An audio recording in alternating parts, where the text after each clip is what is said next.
Bueno, vamos a comenzar con una serie que se llama La autoridad del Hijo. Esta serie consta pues obviamente de varios mensajes, y el día de hoy el primer mensaje de la serie se llama Igual en poder que el Padre. Entonces, en los otros mensajes va a ser igual en algo, igual en algo. En esta ocasión el primer mensaje es igual en poder que el Padre. Entonces, esta serie surge, yo la verdad no tenía pensado hacer una serie, quería hablar nada más del capítulo, de Juan capítulo 5, del 19 al 29, y hacerlo todo en un mismo mensaje, pero al estar estudiando estos versículos, en verdad, cada cosa que Jesús declara en cada versículo es digna de poner toda una prédica por cada versículo. Entonces, no sé, esta serie va a ser puede ser hasta de 6 mensajes, 7 mensajes. Lo que importa aquí es que nadie nos va correteando. Lo que importa aquí es que empezamos a estudiar el libro de Juan desde el capítulo 1. Ya llevamos como unos 5 meses y apenas vamos en Juan 5. Y así hemos estado desmenuzando la palabra así a detalle. La intención y lo que yo creo que nos ha bendecido mucho es que al estar profundizando en cada capítulo del Evangelio, estamos conociendo a Jesús de una manera diferente, estamos profundizando realmente las verdades que estamos encontrando, están estableciendo al Jesús de la Biblia en nuestro corazón, que creo que es la versión que todos necesitamos, no la versión que nos platican, que nosotros tenemos por tradición, sino la versión que está realmente en la Biblia, el Jesús bíblico, el Jesús de lo que él vino a darnos el mensaje, de lo que Él trató de decirnos, ¿verdad? Y sobre todo la intención es que creamos en Jesús. Y creo que el libro de Juan nos lleva a fortalecer nuestra fe, nos lleva a estar más seguros en quién estamos creyendo.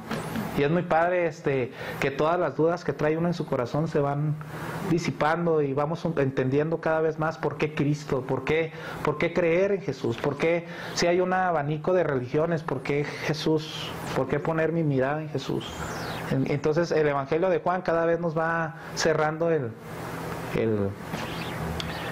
rango de decisión y nos va apuntando a que Jesús es realmente quien dijo que era, el Hijo de Dios y el único que puede salvar al hombre. Entonces, esta mañana vamos a comenzar con la serie, repito, la autoridad del Hijo, igual en poder que el Padre.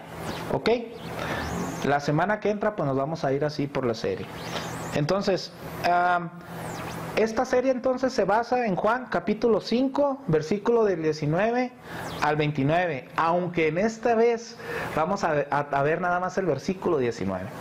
Antes de comenzar con la serie, quiero explicar el contexto de lo que vamos a hablar hoy.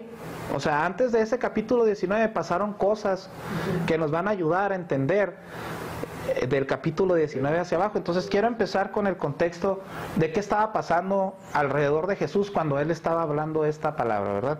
Entonces, podemos ver en este pasaje o a través de nuestro estudio de Juan, que Jesús nunca se retractó de ser Dios. Él siempre, todo lo que hacía, todo lo que Él compartía, siempre llevaba un tinte de que Él era hijo de Dios, de que Él tenía la misma naturaleza de Dios, por lo tal que Él era Dios, ¿verdad? Entonces, el contexto de lo que viene a continuación, pues obviamente se encuentra en el libro de Juan 5, del 17 al 18, y nosotros vamos a empezar a leer el 19, no es que me voy a ir al 17 y al 18, a los 2 versículos anteriores, y aquí la Biblia nos cuenta de que los judíos estaban enojados, o más que enojados, había una furia muy fuerte en ellos, porque Jesús, en los versículos anteriores, acababa de sanar a un hombre que era paralítico. Este hombre se encontraba en el estanque de Betesda. Entonces, Jesús sana al paralítico en ese estanque. Este paralítico llevaba 38 años paralítico y estaba él esperando ser sanado en ese estanque de Betesda. No voy a meterme tanto en detalles, pero aquí el problema es que Jesús sana al paralítico, pero lo sana el día de reposo, que es el día sábado. Entonces, los judíos se enojaron al enterarse que Jesús no solamente había sanado a un paralítico, sino que lo había hecho en el día de reposo. Entonces, Jesús, al hacer una actividad en el día de reposo, Él estaba quebrantando una tradición, que era la tradición del día del reposo, donde esta tradición, no voy a entrar mucho a detalles, pero estipulaba un absoluto reposo de toda actividad. No, nadie podía ni cargar nada, o sea, no podían preparar comida, no podían hacer, era muy estricta porque ellos se basaban en que Dios descansó en el séptimo día de la creación. Dice, si Dios descansó el séptimo, nosotros vamos a descansar el día séptimo, que es para los judíos el día séptimo era sábado. El domingo era el primer día de la semana. Entonces, Jesús, ellos se enojó, dijo, ¿cómo que Él se atreve a estar haciendo actividades el día que es santo para nuestro Dios, ¿verdad? Entonces,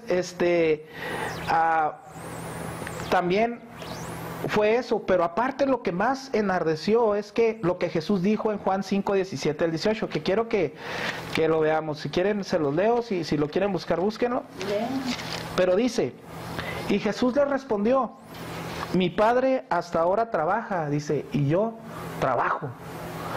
Dice, por esto los judíos aún más procuraban matarle, porque no solo quebrantaba el día de reposo, sino que también decía que Dios era su propio Padre, dice, haciéndose igual a Dios. Entonces, esto trajo aún más enojo en los judíos, porque para los judíos, aparte de que violó el día del reposo, aparte él decía que Dios al que ellos adoraban era su Padre. Y para los judíos la palabra padre no es como en nuestros tiempos, porque a lo mejor los judíos podrían decir es que padre es nada más que nos engendró, y podrían decir no, es que él se está refiriendo a Dios como que Dios lo hizo. Pero para un judío la palabra que Él es mi Padre significaba que era de la misma naturaleza que su Padre. Entonces, por eso los judíos entendieron perfectamente que Jesús estaba diciendo, no nada más, o sea, yo tengo la misma naturaleza que mi Padre, yo soy igual a Dios, no soy creado por Él, yo soy igual a ese Padre, tengo su misma naturaleza, soy divino y vengo del cielo, vengo de ahí arriba, ¿verdad? Entonces, por eso, un argumento que los judíos usaron para crucificar a Cristo fue blasfemia. Porque lo que más les enojaba a los judíos era que Él decía que Él era Dios. Ok, y aquí lo encontramos claro, ¿verdad?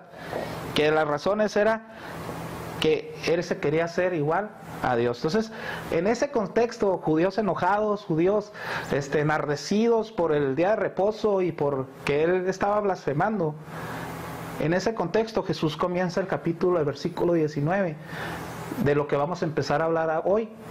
Entonces, imagínense ustedes cómo estas afirmaciones de Jesús, que Él decía mi Padre, que Él decía yo soy igual a Dios, imagínense el fuerte impacto que causó en los judíos.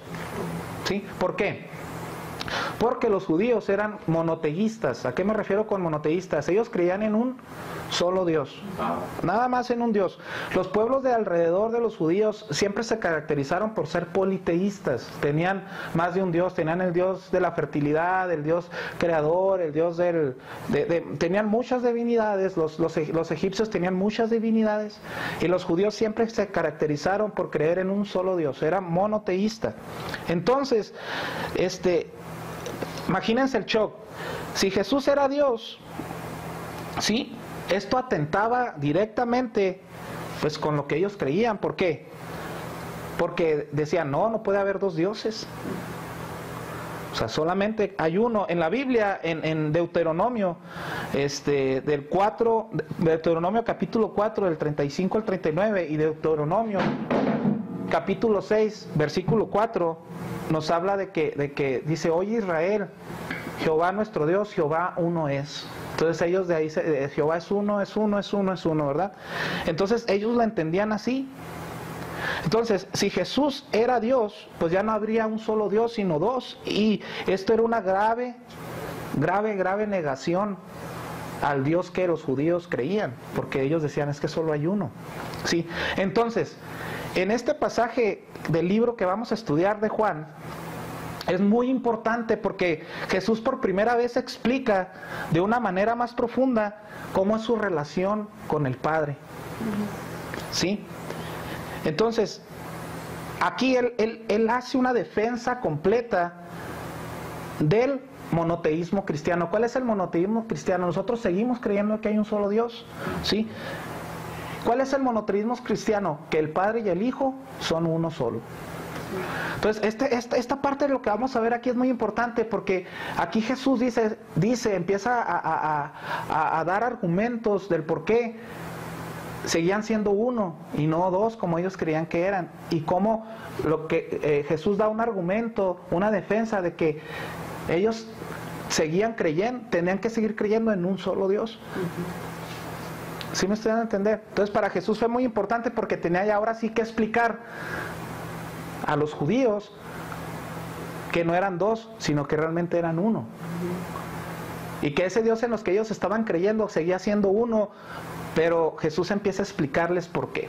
Entonces, esto que vamos a ver enseguida es muy importante, ¿verdad? Jesús mostró las credenciales que demostraban que Él realmente es el Hijo de Dios, en lo que vamos a ver.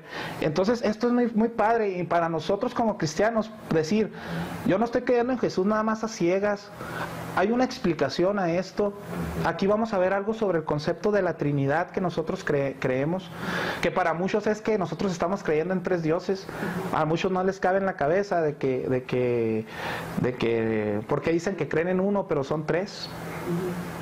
De aquí, de este pasaje que vamos a ver, sale el concepto de la Trinidad. Entonces, para nosotros va a ser muy importante lo que vamos a estudiar, porque vamos a empezar a tener bases sólidas de teología en nuestra vida, y más de que confundirnos, nos va a dar más seguridad en estar creyendo en Jesús, y va a fortalecer nuestra fe, vamos a poder dar defensa cuando alguien nos pregunte acerca de esto. Entonces, vamos a comenzar pues con la primera afirmación que Jesús hace de sí mismo, y que es igual en poder al Padre, igual en poder al Dios que los judíos adoraban. ¿Sí? Entonces vamos a empezar pues. Ahora sí, en base a este contexto, el versículo 19 dice: respondió entonces Jesús y les dijo, de cierto os digo, no puede el Hijo hacer nada por sí mismo, sino lo que ve hacer el Padre. Porque todo lo que el Padre hace, también lo hace el Hijo igualmente. Otra vez, no puede el Hijo hacer nada por sí mismo, sino lo que ve hacer al Padre. Porque todo lo que el Padre hace, también lo hace el Hijo igualmente. Entonces, Él sigue usando la misma, Él es mi Padre, Él es mi Padre. Entonces imagínense los judíos, sigue diciendo, y imagínense cómo estaba el ambiente. Entonces, en ese momento para los judíos, pues Jesús era un mero hombre, ¿verdad? Que estaba tratándose de hacer Dios a sí mismo. Y muchos tal vez pensaban que Él era un arrogante porque estaba diciendo que yo soy el Hijo de Dios. U otros a lo mejor pensaban que Él estaba loco porque, oye, este loco está diciendo que Él es Hijo de Dios. Para la mayoría esto era imposible lo que Él estaba diciendo, ya que no puede haber dos seres supremos, y no nada más dos seres divinos supremos, sino que sean omnipotentes al mismo tiempo. Porque una de las características de Dios es la omnipotencia. ¿Qué es la omnipotencia? Que Él todo lo puede hacer. No hay nada imposible para Dios. Él es omnipotente. Él creó la tierra, Él creó el universo, Él creó al humano del polvo y le sopló vida. O sea, para Dios no hay nadie que pueda igualar el poder de nuestro Dios, ¿sí? Entonces para los judíos era decir, ¿cómo dice este hombre que Él puede hacer lo mismo que ese Dios? Y que tiene la misma omnipotencia de ese Dios.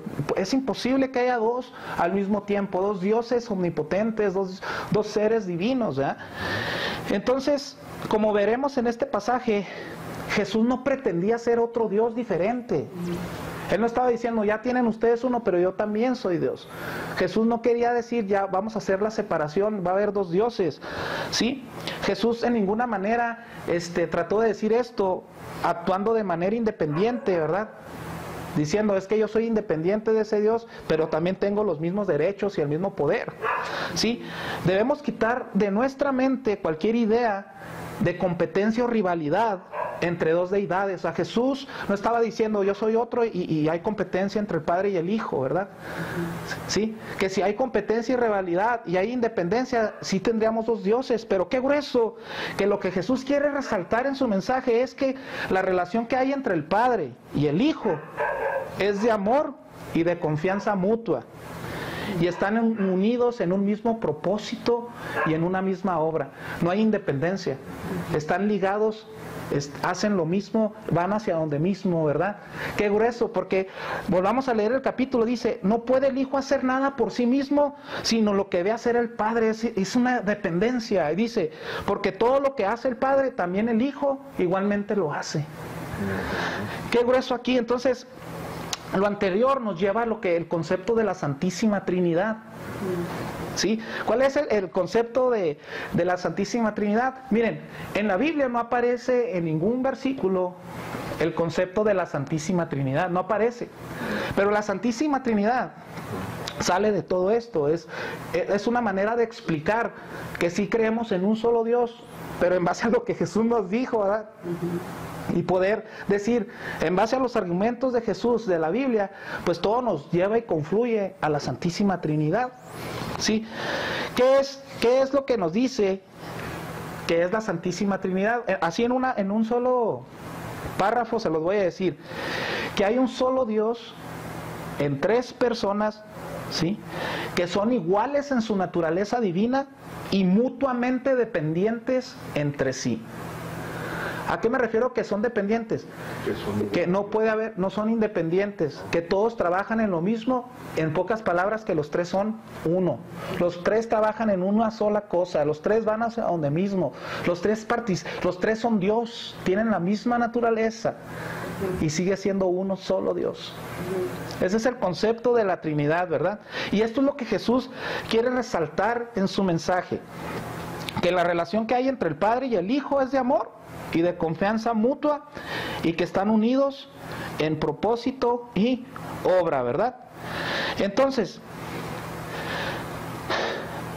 ¿por qué nosotros entonces creemos en la Santísima Trinidad? De que son tres personas con la misma naturaleza, unidos en un solo propósito. Si no creyéramos como creyentes esta verdad, pasaría lo siguiente. La primera, tendríamos que aceptar que Jesús estaba enseñando que hay dos dioses, para empezar. ¿Sí? Entonces, necesariamente uno tendría que ser mayor que el otro. Porque son independientes, no hay dependencia, entonces uno tendría que llevar más atributos que otro, o había una rivalidad, sí, u otra cosa. Porque Jesús decía que era Dios, ¿verdad? U otra es, tendríamos que despojar a Jesús de su divinidad y decir que era nada más un siervo de Dios o un profeta. Y sí tenía características especiales, honorables, sí. Entonces, pero así seguiría habiendo un solo Dios, ¿verdad? Porque al quitar a Jesús de la escena, entonces, que eso fue lo que trataron de hacer los testigos de Jehová. Si no, es que solamente hay un Dios y es Jehová. Entonces Jesús, la Biblia la agarraron y la recortaron. Eso se reduce. Sí. Dios es Jehová. Ajá, y entonces los testigos empezaron a traducir la Biblia de maneras que le quitaran su deidad a Jesús. Porque tampoco ellos no creen en la Santísima Trinidad. Pero ¿qué hacemos con esto? Era lo que yo les trato de explicar. O en verdad decimos, es que Jesús no estaba dejando a tela de juicio que Él decía que era Dios. ¿Qué hacemos con eso? Entonces, o son dos dioses diferentes, o empezamos a crear el concepto de la Trinidad, que sigue siendo un solo Dios, ¿verdad? Y va acorde a las enseñanzas de las Escrituras. Qué grueso, ¿verdad? Sí. Entonces, cuando Jesús dice, todo lo que el Padre hace, también lo hace el Hijo igualmente. Hay una palabra, todo lo que el Padre hace, también el Hijo lo hace igualmente. De los judíos. Sí, entonces, equivale a decir que el Hijo también es omnipotente como el Padre, ¿verdad? Sí, porque si no, no podría hacer todo lo que el Padre hace. No dice, algunas cosas le son permitidas hacer al Hijo. Ahí sí diríamos, es que el Padre tiene ciertos atributos, ¿verdad? El Hijo. Sino que dice que todo lo que el Padre hace, también el Hijo lo hace. Qué grueso. Entonces, de igual manera clara, no puede el Hijo hacer nada por sí mismo, sino lo que ve hacer al Padre. ¿Sí? Y aquí también es otro concepto que yo quiero tratar. Jesús aquí está aclarando que su poder no está en competencia con el poder del Padre, sino que sus obras son hechas en humildad y en dependencia del Padre. Qué grueso, aquí está diciendo, no nos estamos peleando, yo lo hago en dependencia al Padre y unido al Padre. Y tengo el mismo poder que el Padre, quiere decir, tengo la misma naturaleza, yo también soy Dios. Como seres humanos, inmediatamente pensamos que tal dependencia de Jesús hacia el Padre es como una subordinación, que el Padre es mayor que el Hijo. Y es lo que también nos dicen los testigos de Jehová. Sí, pero veamos nosotros, para el ser humano una subordinación significa inferioridad. Sí. Así estamos nosotros acostumbrados. Si yo sirvo a alguien, quiere decir que esa persona es mayor que yo y yo me estoy humillando a servirlo. Yo estoy poniéndome en una postura inferior a esto. Y esto es común en las relaciones humanas. Entonces, pero aquí algo bien grueso que tenemos que entender, que la relación de Jesús con el Padre no indica inferioridad. Es una sola persona. ¿Qué indica? Que tiene una relación de perfecta colaboración y amistad y de unión íntima con su Padre. El Padre y el Hijo son dos voluntades unidas en una sola, trabajando juntos en un mismo propósito. Qué grueso, ¿no? Que Él no hace nada si no lo ve hacer del Padre, y el Padre todas las cosas le muestra al Hijo. Todas las cosas le muestra al Hijo. Y están trabajando juntos en un solo propósito. Entonces, esta relación de Jesús con el Padre no muestra esta subordinación o esta dependencia, no es inferioridad, sino habla de unidad y de colaboración perfecta y de una relación íntima con Él. Qué grueso. Entonces, no debemos de perder de vista también que el Hijo vino a este mundo por encarnación. ¿Se acuerdan? Lo que leí ahorita durante el tiempo de adoración en Filipenses 5, en Filipenses 2 del 5 al 8, que dice, Filipenses 2 del 5 al 8 dice: haya pues en vosotros este sentir que hubo también en Cristo Jesús, dice, el cual, siendo en forma de Dios, no estimó el ser igual a Dios como cosa que aferrarse, dice, sino que se despojó a sí mismo, tomando forma de siervo, hecho semejante a los hombres, ¿sí? Y estando en la condición de hombre, se humilló a sí mismo, haciéndose obediente hasta la muerte y muerte de cruz. Entonces, cuando aquí nos habla que Jesús era igual a Dios, no tenía la misma naturaleza, no se aferró a ser igual a Dios, sino que Él aceptó una misión de parte del Padre, ¿sí? Y Él se hizo como nosotros, se hizo carne, ¿verdad? Entonces, Él aceptó la misión de redención del hombre y por lo tanto se subordinó al plan eterno de Dios, ¿sí? De modo que actuaba en todo momento siguiendo los deseos de su Padre, ¿sí? Este es el contexto de esa dependencia, que Él estaba haciendo un trabajo de común acuerdo y estaban siguiendo un propósito, un plan bien definido. Entonces, no habla de inferioridad, habla de dependencia, de una relación íntima y colaborativa. Qué grueso, ¿no? ¿Y por qué nunca aceptamos los testimonios de Jesús, hombre? Pues, siendo el Hijo de Dios. Exacto, pero sí. Y aquí Jesús les está diciendo las razones del por qué, no somos dos dioses, sigue siendo el mismo Dios, somos uno solo, ¿sí? Después más adelante la Escritura nos habla el papel del Espíritu Santo en esa Trinidad, pero ahorita no quiero abundar en eso, pero nosotros seguimos creyendo que hay un solo Dios, ¿verdad? Entonces, ¿cuál es la aplicación de este mensaje para nosotros que estamos siguiendo a Cristo? ¿Cuál es, qué nos aporta o qué nos enseña y qué podemos hacer nosotros con este mensaje? Confundidos como los judíos, que Jesús es una sola persona, tanto Jesús como Dios. Ahora, veamos la relación que Él tiene con su Padre. Sí, es mutua. Es mutua y de cooperativa. Entonces, si nosotros analizamos esta relación que ellos tienen, aquí van a salir varias preguntas. La primera: ¿cuál es el deseo de Cristo para su iglesia entonces? La otra, esta relación de intimidad, de dependencia, de relación íntima, de perfecta colaboración, ¿está solo reservada para la Trinidad, para el Padre, el Hijo y el Espíritu Santo? Ahí va otra pregunta. ¿Será que este es el modelo o el ejemplo de lo que espera Jesús de su iglesia? Que de cada uno de los que estamos aquí presentes. ¿Será este el modelo de unidad y de colaboración mutua, de relación íntima? Que también Jesús dice, este es el modelo, como el Padre y yo, así quiero que la iglesia esté viviendo unos con otros, de esta manera. O sea, Jesús no decía nada para él estaba enseñando algo que a la postre iba a ser el modelo a seguir. Acuérdense que el objetivo de un cristiano es ser como Jesús, es parecernos a Cristo. Entonces, si nos vamos pareciendo a Cristo, entonces también la relación íntima, individual de un individuo va a ser igual que la de Jesús con su Padre. Va a haber una relación intensa con Dios, va a ser una relación colaborativa con Él. No va a hacer nada si no lo ve hacer del Padre. O sea, una persona que cree en Jesús, que lo empieza a seguir, los propósitos de Dios se vuelven también sus propósitos. La Trinidad, ¿no? Sí. Pero ahora lo llevamos al creyente, o sea, el creyente también empieza a reaccionar como Jesús, el creyente también empieza a decir, yo no hago nada si no veo hacer a Dios algo, yo hago las cosas que Dios hace, y el propósito que Dios tiene para este tiempo también es mi propósito, estamos trabajando juntos, estamos moviéndonos. Encarnarse con la misma... Con Dios. Esto es lo que nos lleva. Entonces, para sustentar esto que les estoy hablando, les pido por favor que lean completo el capítulo 17 del libro de Juan, donde Jesús habla acerca de esto que yo les estoy diciendo. Miren, en el 17 versículo 11 dice, y ya no estoy en el mundo, mas estos están en el mundo. Aquí, ¿de quién está hablando? De los que van a creer en Él, de nosotros como iglesia. Y dice, y yo voy a ti. Padre Santo, los que me has dado, guárdalos en tu nombre, para que sean uno, así como nosotros somos uno.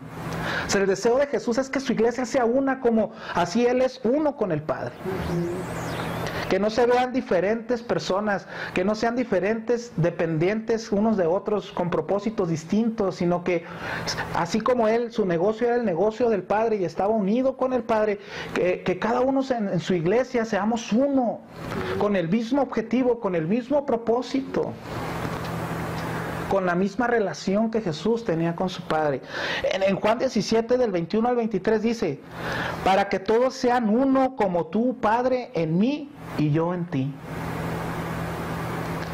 Que también ellos sean uno en nosotros, para que el mundo crea que tú me enviaste.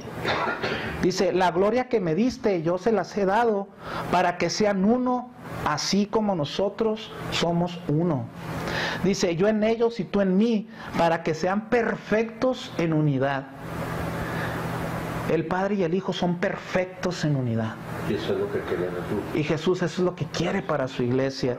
Para que el mundo conozca que tú me enviaste y que los has amado a ellos, como también a mí me has amado. Qué grueso que el Padre ama, Dios nos ama como ama al Hijo. Imagínense qué amor no tiene para que se haga esa unidad y ese propósito. Ese es el amor que Él tiene a su iglesia, que Él tiene a cada uno de nosotros. ¿Sí? Entonces, dice, la gloria que tú me diste, yo les he dado. El poder del Espíritu Santo que Él ha enviado, que vive en nosotros. Muchos cristianos lo quieren usar para cumplir sus deseos. Yo declaro y tengo una casota y una empresa.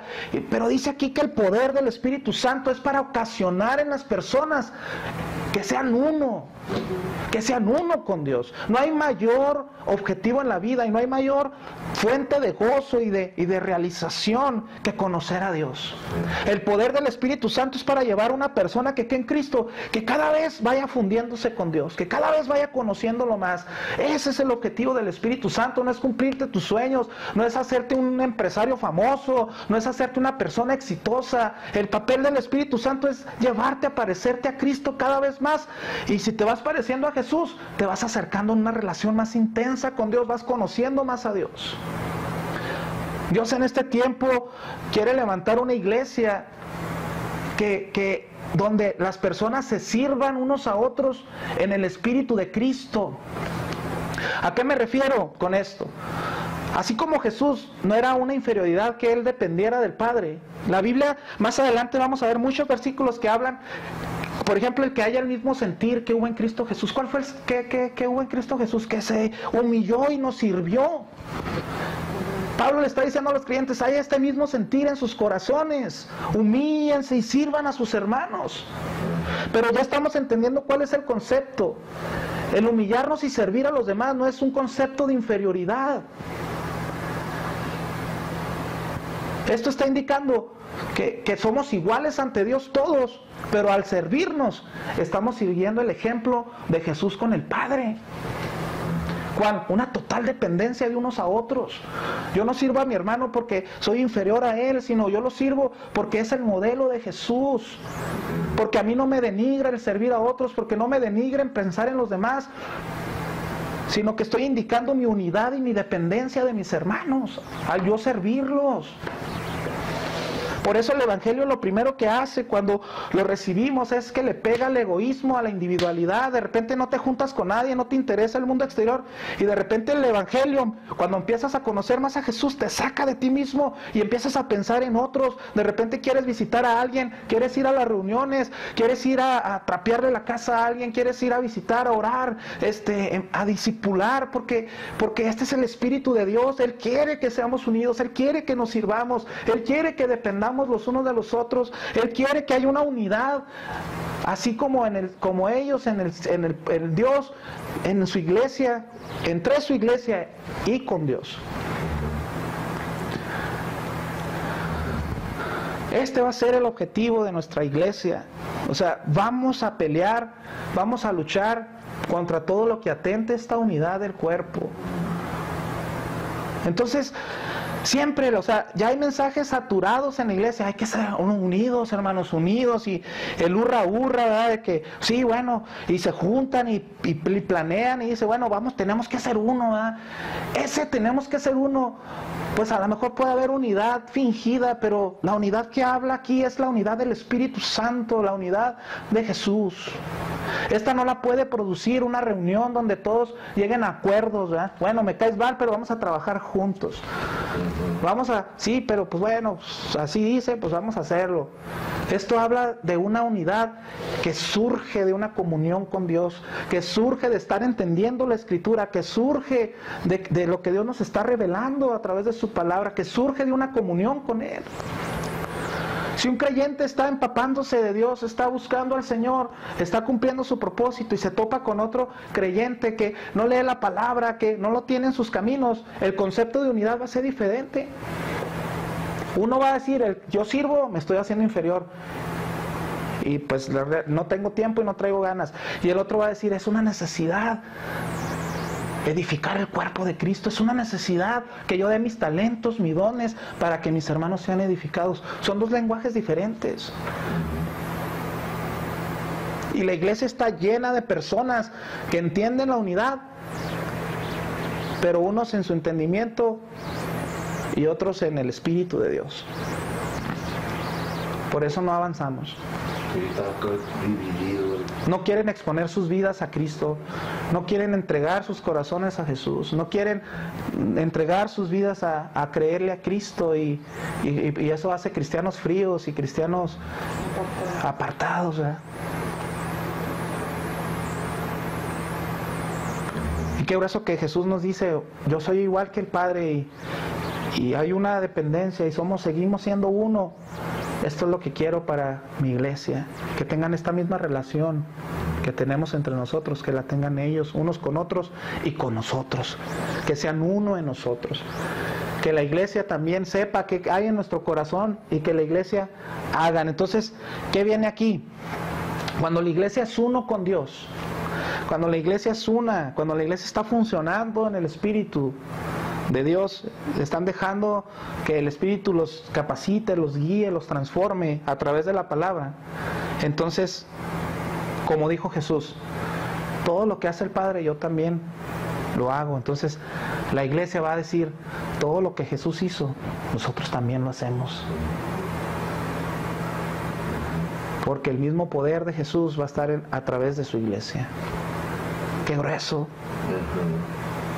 Porque ahora la iglesia depende de Jesús como Jesús depende al Padre, y ahora la iglesia hace lo que Jesús hace, porque Jesús hace lo que el Padre hace. Entonces por eso Jesús decía, obras mayores que estas harán los que creen en mi nombre. ¿Por qué? Porque van a hacer las obras que yo hago y mayores harán. Y no le está diciendo a una persona super ungida o a un predicador de moda, le está diciendo a la iglesia. Por eso lo que Jesús empezó a hacer cuando Él ascendió al cielo, por eso Él comisionó a 12, porque les dijo, lo que yo empecé a hacer, ustedes lo van a continuar.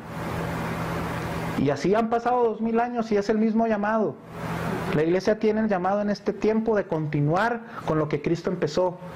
Y si hemos de continuar con lo que Cristo empezó, tenemos que tener su corazón, tenemos que depender totalmente de Él, tenemos que tener esa relación íntima con Él y tenemos que estar empoderados por Jesús para hacer sus obras.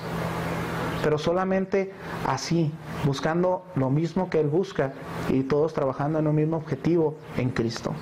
Si no, la iglesia no va a ir hacia el lugar que Cristo quiere que vaya.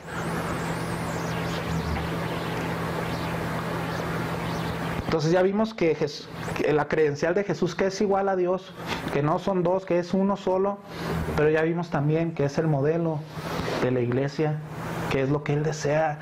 Y en el Juan 17 Él estaba orando, Esa es la oración de Jesús al Padre. Él estaba pidiendo, Señor, como tú y yo somos uno, así que ellos sean uno. Esta debe ser la oración de la iglesia.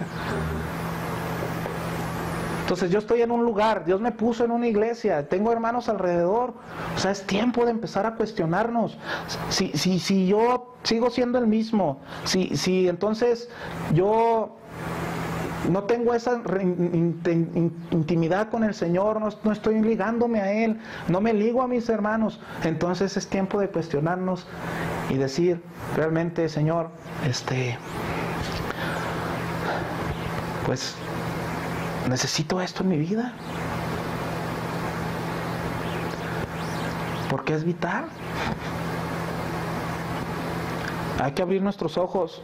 La gloria que me diste yo se las he dado para que sean uno. Todo el poder de Dios es para que nosotros podamos ser uno.